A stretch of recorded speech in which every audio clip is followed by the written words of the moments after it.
Homeopathy is a system of medicine that aims to cure illnesses by treating the underlying cause.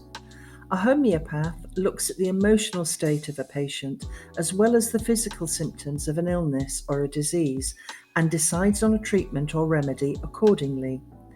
The aim is to stimulate the body's natural response and the immune system to healing and restoring vitality and overall health at the same time.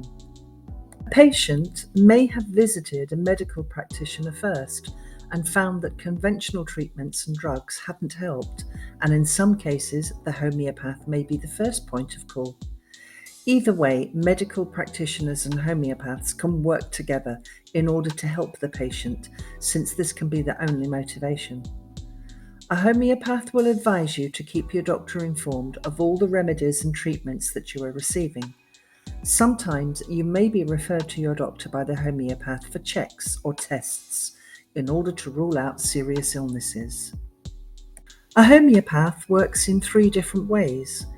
They may use a holistic approach by prescribing a single remedy for the emotional state of a person, or they may prescribe a remedy to treat the physical symptoms of an illness or disease.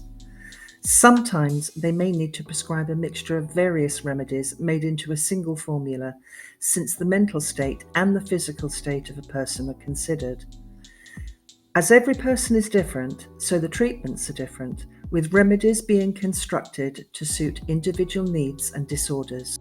In some cases, a single remedy will be sufficient to cure, and in other cases, it may take a little time with a sequence of remedies, as this depends on the patient. The most common health problems treated by homeopaths are depression, allergies, asthma, skin disorders, arthritis, fatigue, migraines, anxiety, thyroid and autoimmune disorders, and digestive problems such as IBS.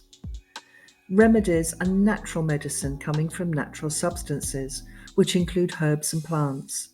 The substances are extracted to make creams, ointments, gels, drops, or tablets, all of which are environmentally friendly, coming from the natural way.